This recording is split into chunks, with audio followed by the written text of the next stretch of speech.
Yeah. It's me again, Mr. Riot with Nubatama. Deck profile of Legion with Stride support. Yeah. We still have our starter Kuroko because she is one of the best starters, especially when you start binding things out of your opponent's hand, whether it's early game, late game, or mid game, whatever the time it comes to destroying some shit. Whenever you boost and the attack hits the Vanguard, you Soul Blast 1, and whatever's in the bind zone, you can destroy up to 2 cards in the bind zone. Yeah. Gonna go and start with my zeros and work my way up. Triggers!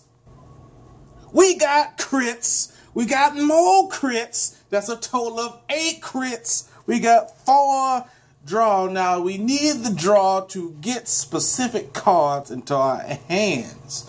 Hopefully by the luck that we'll get the grade 3 or 2 to go ahead and counterblast 1 and pitch for our Legion's effect. If not, it could be something to guard with or to, again, hinder our opponent's hand. Then, of course, 4 heals, grade 1s. This deck is counterblast heavy. Don't get it twisted that it's not. There's no real means of unflipping our damage yet. So we're going to run 4 Fuki because Fuki is a 7k body if he's anything that you need to boost a rear guard. Or his effect is counterblast 1, put him into the soul. If your opponent has 3 or more cards in hand, pick one from their hand at random, bind it face down. To the end of turn, if you can't destroy it with a Kuroko skill, then it goes back to your opponent's hand. That will teach your opponent to hide cards in their hand that you need to see. So I run this card purposely to start picking at their hand, along with the Stride skill. Excuse me, the Legion skill. Oh yeah, you know what? Stride could work too. You know, that could work too. Then we got the baddest grade 1 in the whole deck. This here's Dreadmaster. You gotta run for him. Why? Because when he boosts and the attack hits him, you have less cards than your opponent in hand.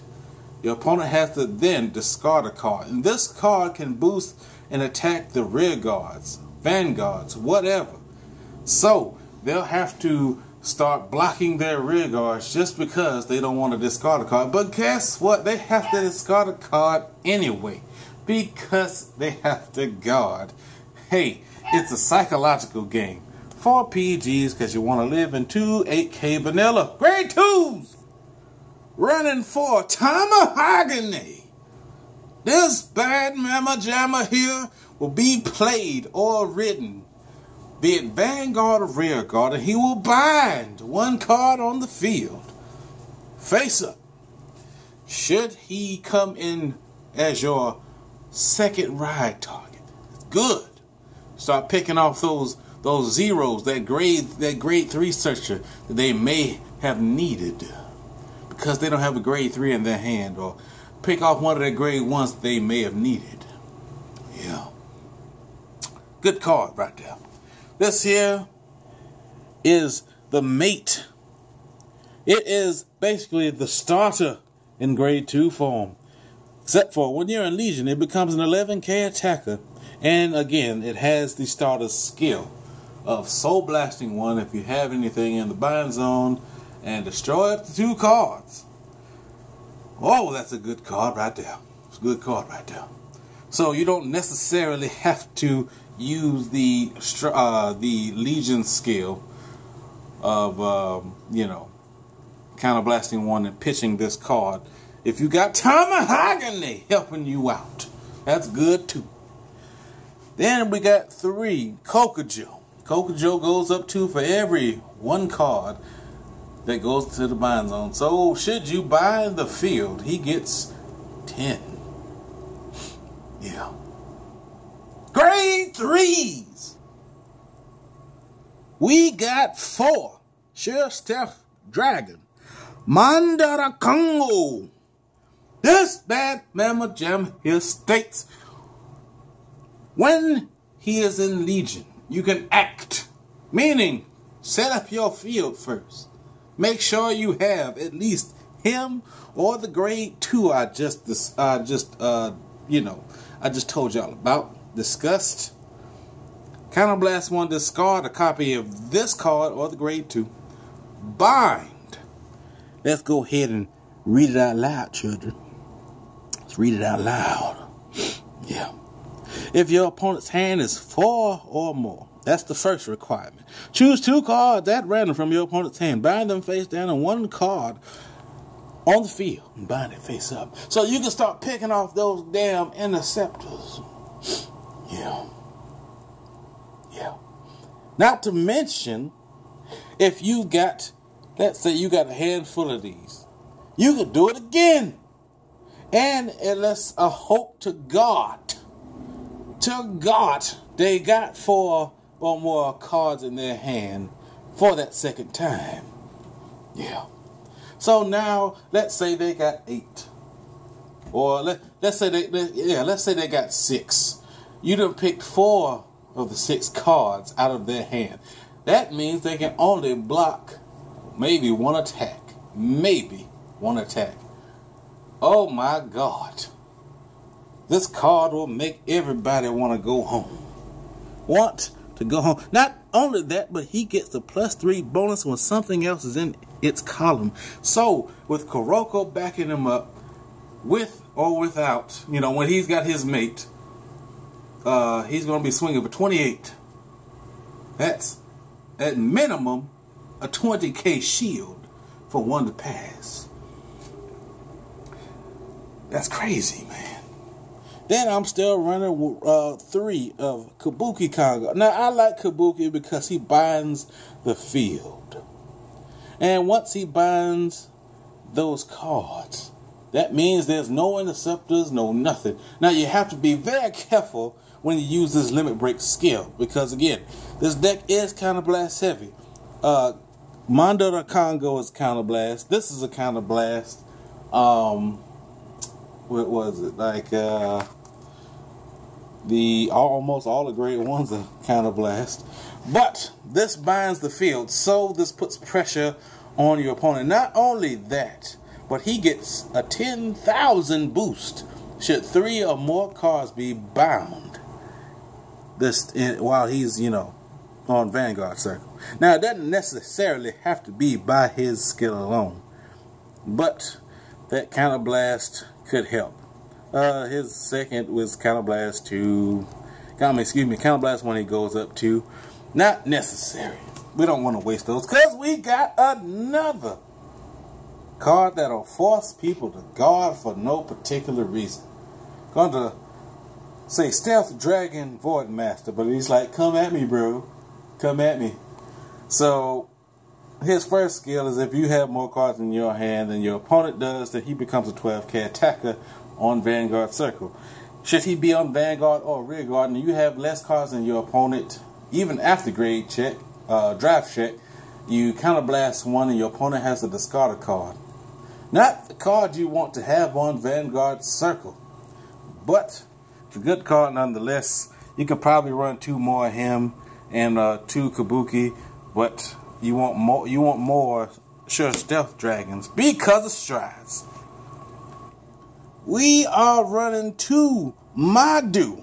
Shouldn't have to go with this card, but if you don't know what it does, should you stride and one of your hearts is 10k or less, that means the Vanguard can be a 10k Vanguard or a 9k Vanguard or in Legion, and the mate count as a 9k because it's less than 10k.